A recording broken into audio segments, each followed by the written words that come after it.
Alright, welcome to this episode of my playthrough of The Witcher 3 Wild Hunt. We've been getting some of the points of interest around southeast Ardskellig, between Ardskellig and Faro.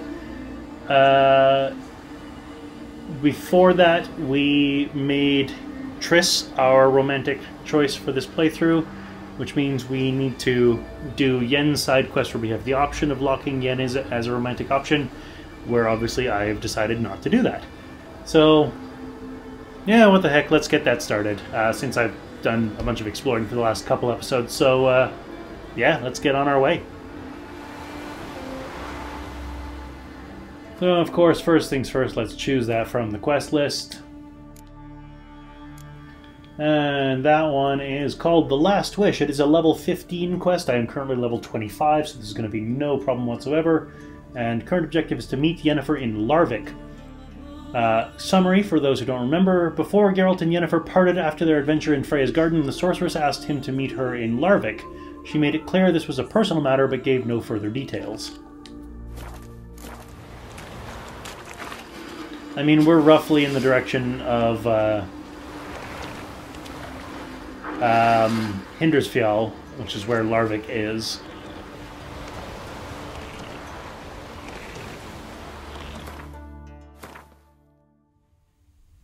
Yeah, we are here, and Hindarsfjall is up here.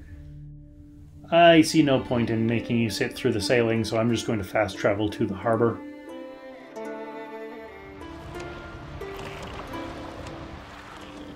Welcome to Hindarsfjall Harbor.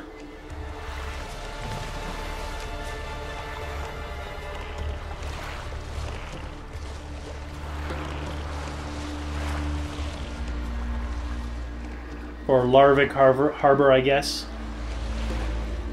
Where we got the Hindarsfjall oddly ominous music. I'm telling you, lost his eye in a tavern brawl. Hang together, raiding party. We've got our gratitude. Taste blood. Oh, respect, Witcher.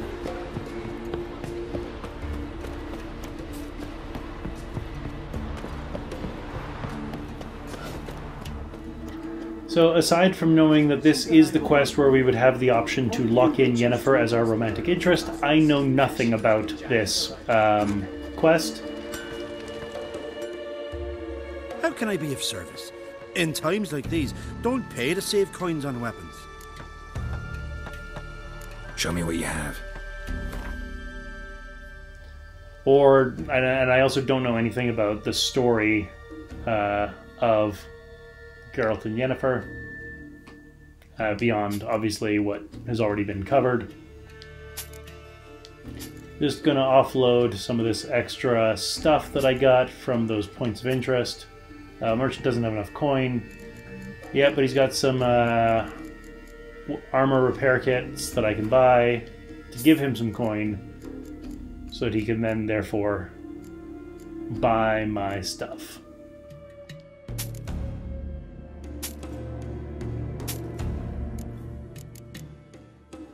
There we go.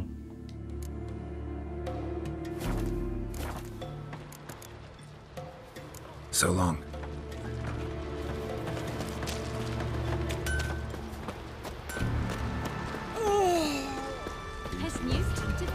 She's there than men. Cut him down and Yeah, I'm curious. Let's talk to the innkeep. Greetings. Impressive tavern. Tavern?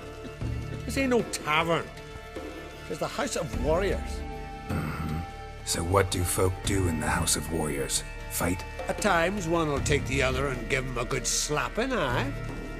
But mostly, folk come here to drink, eat, warm their bones by the fire, chatter a bit. Maybe listen to a skald bay to the moon. About what folk do at a tavern. You continentals don't understand a thing. You need some of our mead. Brewed wisdom at us.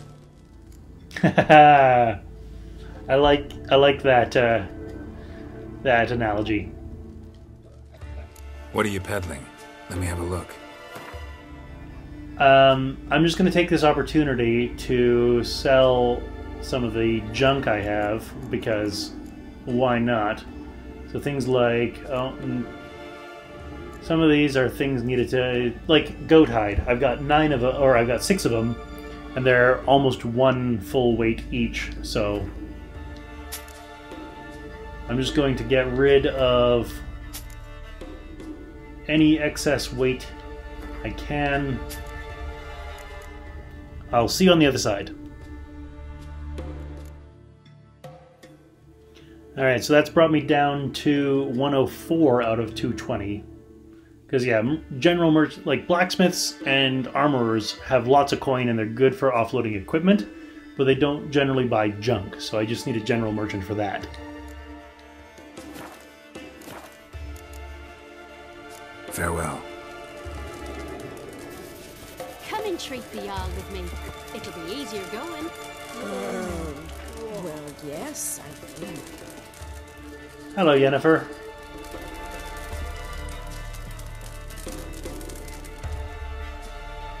Always did know how to win friends. I was provoked. Saw it happen. Wanted to talk to me about something? Amos Var Ipsis, a specialist on djinns. Heard of him? I found a tome he'd penned in the Emperor's library.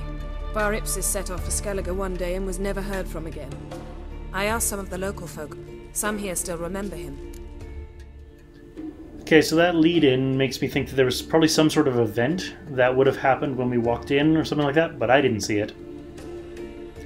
Also, interesting that she's asking about djinns. So I can say, what happened to him, or why are you even interested? Why are you even interested? Djinns are dangerous sometimes, and malicious all the time. I remember. But the advantages outweigh the risks. If I can tame a djinn, I shall gain incredible power, and that could be useful to us one of these days. Know where to look, or know for a fact that this mage had a djinn? You sure this mage actually had a djinn? His books strongly suggest he did. He describes taming one, harnessing energy from its power. Know where to look for the mage and the djinn?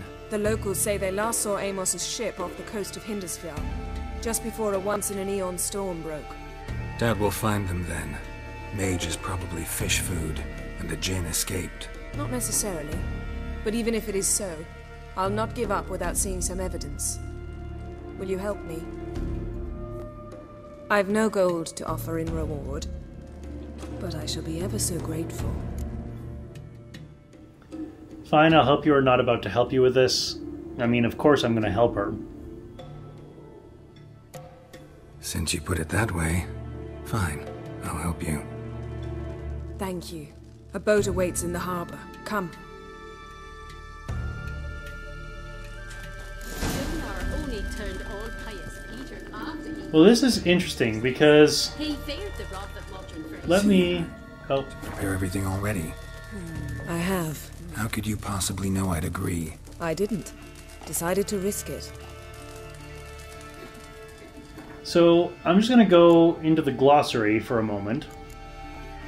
Because I think, if I recall correctly, a djinn is actually very key to the relationship between Yennefer and Geralt.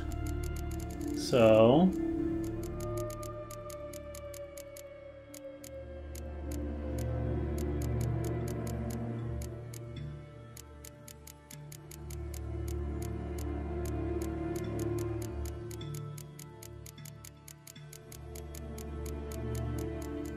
There it is.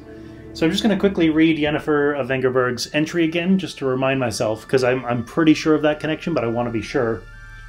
The Witcher first met the raven-haired sorceress a good 20 years back. Their friendship and the feelings between them were born of a common adventure involving a genie and a wish granted to Geralt that intertwined their fates inextricably. So there you go. In the time since then, their relationship had, however, been quite stormy, rich in ups and downs, crises and breakups. Geralt and Yennefer's love provides irrefutable proof of the thesis that opposites attract. A few years ago, Geralt and Yennefer had, after a long separation full of adventure for them both, gotten back together again. Their moment of repose was interrupted by the wild hunt, which took Yennefer captive. The Witcher set out at once to save her, but lost his memory while doing so. When he finally recovered it, he immediately set off once more on his quest to find his beloved sorceress. The circumstances of Geralt's initial reunion with Yennefer after 2 years were quite different than he had imagined. The sorceress was not only safe and sound, but had even secured the aid of an unexpected and mighty ally, the Nilfgaardian Empire. A thick air of repressed hostility reigned during Geralt's time with Yennefer in Skellige. More than once, the sorceress sharply expressed her displeasure, sparing no cutting remark, just like during the best years of their relationship. In the end, however, the Witcher's patience was rewarded, and their expedition to retrieve the Mask of Ouroboros brought the former lovers back together. The gulf that had arisen between them during their time of separation seemed that much narrower. In order to obtain the information they needed, Yennefer did not hesitate to resort to necromancy, and destroyed the goddess Freya's garden while doing so. If the proud sorceress felt any guilt as a result, as usual, she showed no sign of it. So yeah, a genie is responsible for the fate connection between Yennefer and Geralt, which might be what Yennefer's interested in here. We shall see, of course. But yeah, that also speaks to why I chose Triss instead of Yennefer. Yennefer is selfish. And, like, she did the forbidden act of necromancy to get the information needed, which, okay, sure, desperate times call for desperate measures. Maybe not cool, but I can at least understand it. But she destroyed the goddess Freya's garden. She knew that it was going to be destroyed, but she kept it secret, both from the priestesses and from Geralt. She basically doesn't care about other people's concerns or the consequences so long as she gets what she wants. And that is something that I personally have a problem with, which is why I am not particularly attracted to Yennefer at a personal level, regardless of Geralt's feelings. Triss, on the other hand, is very selfless. Yes, she wants comfort and happiness for herself, but her main focus, as we saw with her helping the mages escape Novigrad, she's primarily concerned with the welfare of others, and she wants other people to be happy and safe and successful. And that's why I chose Triss.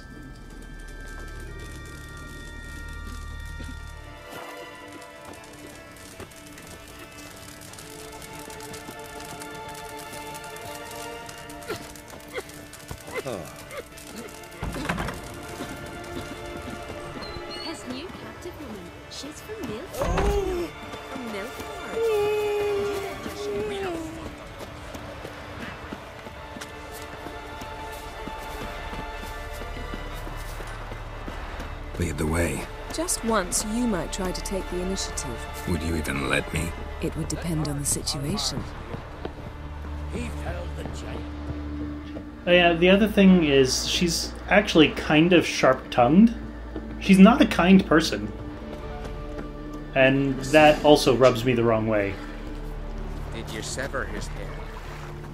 Head of a giant in your mantle? No, that's a decoration. The landing's not far.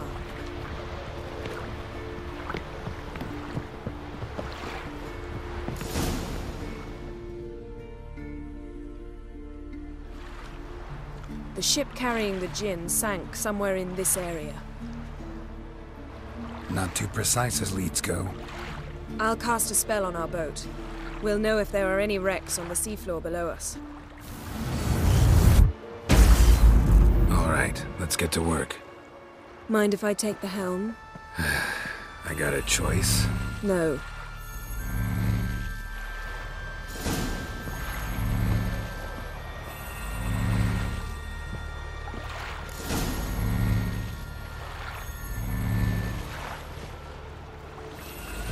Not sure this Djinn thing's a good idea. We managed to seize one before. Do you remember? Of course. Dandelion almost lost his voice that time. How lucky your exorcism saved it. It was poetic. Yeah, how was I supposed to know that incantation meant begone and plow yourself? You should have studied foreign languages. Gonna keep bringing that up for the rest of my life. Of course. Your last wish effectively assured it. My wish was about us being together always, not about you mocking my every mistake. Careful what you wish for. And when your wish is granted, you must accept it with all attendant circumstances. Yeah. And as for your missteps, I don't rightly see why I shouldn't laugh if they're amusing.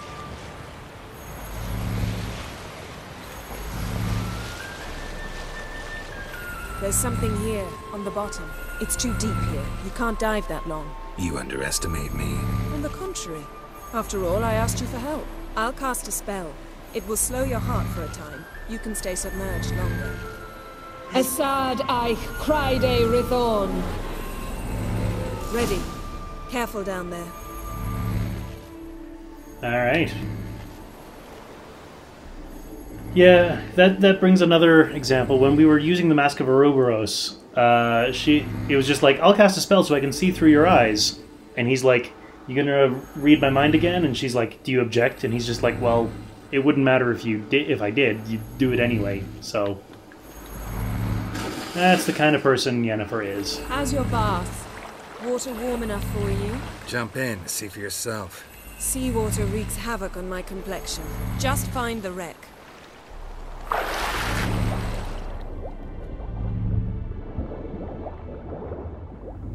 There's an entrance down below.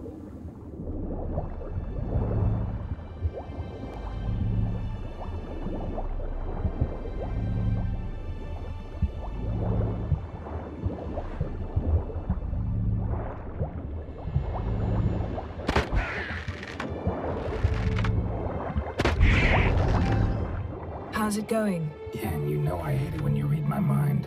Strictly speaking, I'm not reading your mind, but using telepathy. Besides, you've nothing to hide, right? Wouldn't admit it if I did. Not the point. See anything interesting? A shipwreck in the cavern. I'll look inside. It is nice to not have to worry about breath, though the battery chose a fine time to die. Snapped masts, busted planks, and a whole swarm of drowners. Probably drawn by the corpses of drowned crew. Then made their nest here. There's also a Clan Drummond figurehead. Not the right ship. Come back up. I want to see what that thing is over there.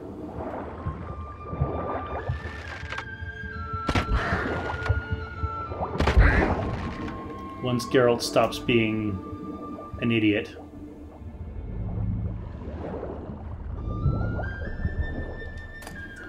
I got a Morana runestone. Oh, it's a big seashell thing. Black magic doll, buckthorn.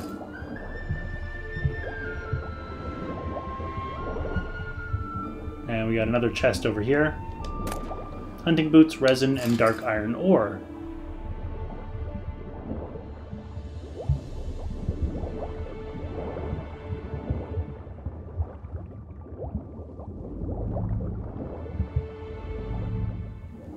Yeah, the fact that Yennefer doesn't care for Geralt's wishes when it comes to the mind-reading thing, and she looks for a technicality as a way to get out of any liability, is not something that sits well with me.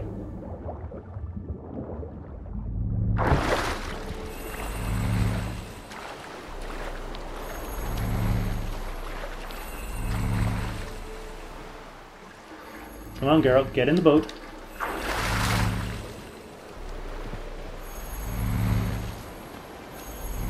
Where to now? Wherever the leads take us.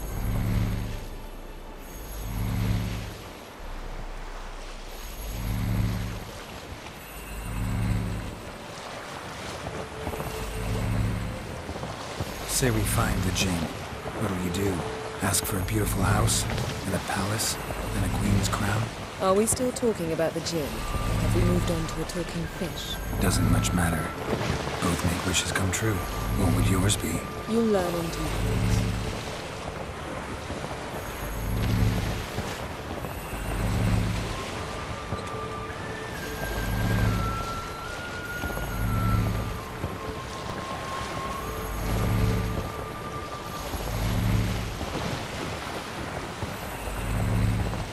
Something's here. Another wreck. Let's see if our Djinn's down there.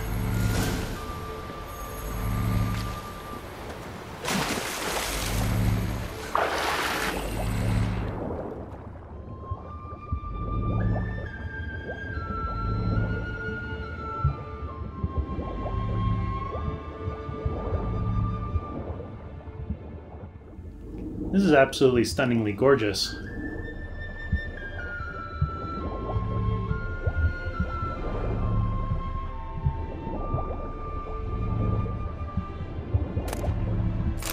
Found a wreck.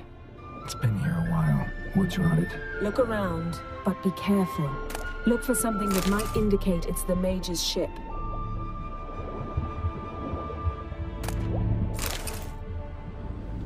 And there's a red thing here. Beautiful craftsmanship. What do you have? A war horn, bearing Clan Haimai symbols. Got a chest, really old. Must have fell off the wrecked longship. Can you open it? Hoping for pirate treasure. I hope to find the Djinn. Try to open it.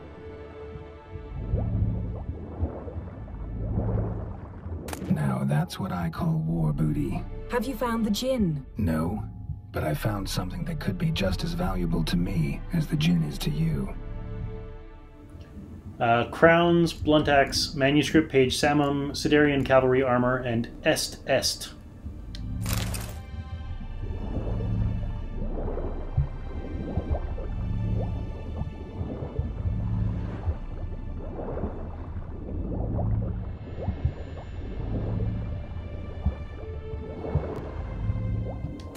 Seashell and twine and elemental essence. Makes me really glad I sold all my junk before embarking on this.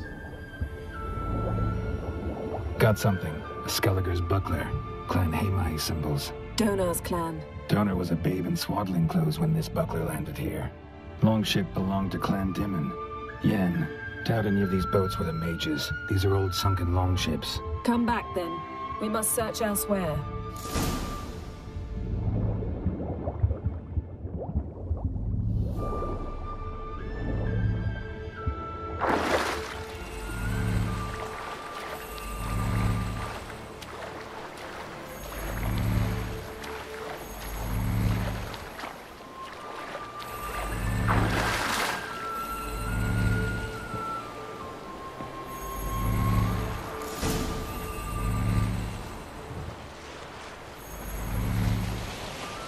You're getting better at this. Go even quicker if you helped me down there. I prefer to observe matters from up here, most definitely. Yeah, like when we were looking for the Golden Dragon and an avalanche swept us off the trail. Me clinging to the remains of a bridge for dear life. You gripping my waist, admiring the view. Remember? The chasm below us was breathtaking. Rustling trees, a lazily flowing stream. I remember, though I found myself admiring what I had right in front of me.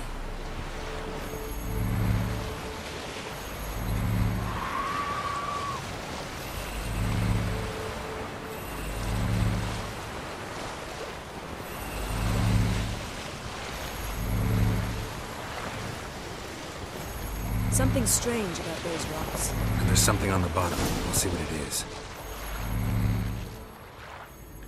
Maybe it'll now let me actually shoot the siren down. That siren which has been following us for a while. Yeah, this looks like an oddly perfect circle.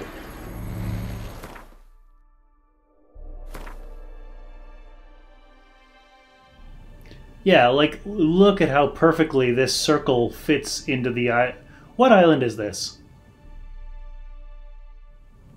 I didn't go here, actually, at all.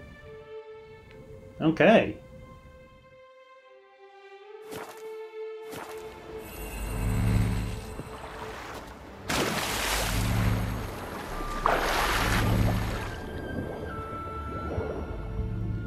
And it's perfectly spherical, not circular. Like, it's a perfectly round crater. That doesn't happen.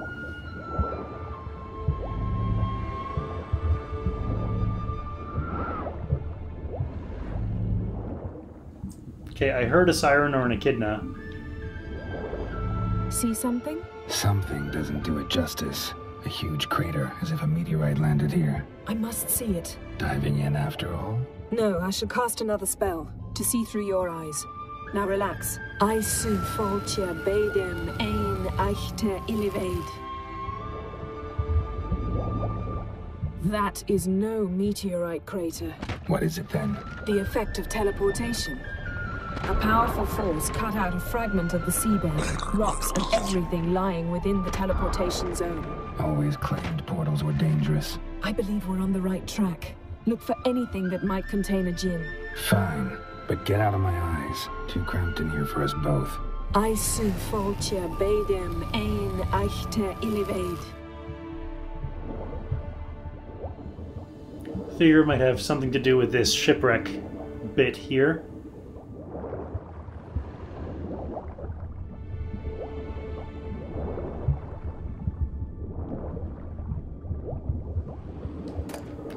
Hardened leather and cured leather. There's a bunch of red and a bunch of yellow. Silver, pearl-encrusted cutlery. Ship belonged to someone awfully wealthy. Amos was no pauper. It could very well be his ship.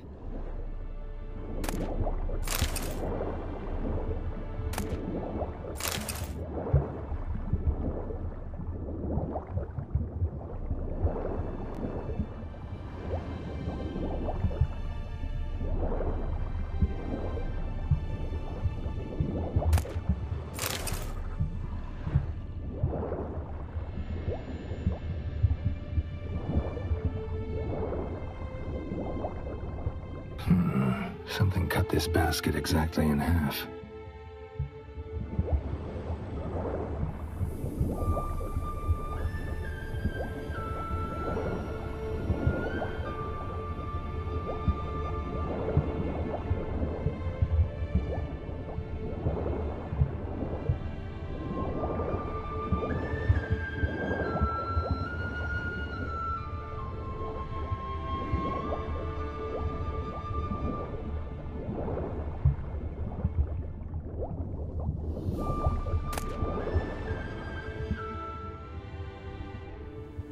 And we have a broken seal. That's very interesting.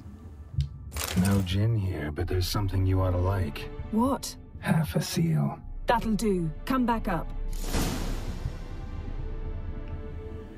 Well, since I don't have any breath to worry about, before I go back up, I'm going to call an end to the episode here, because I do see the episode timer. You know the drill. Click over there. Join me next time as we head to the surface and help Yennefer continue looking for the Djinn. See you then.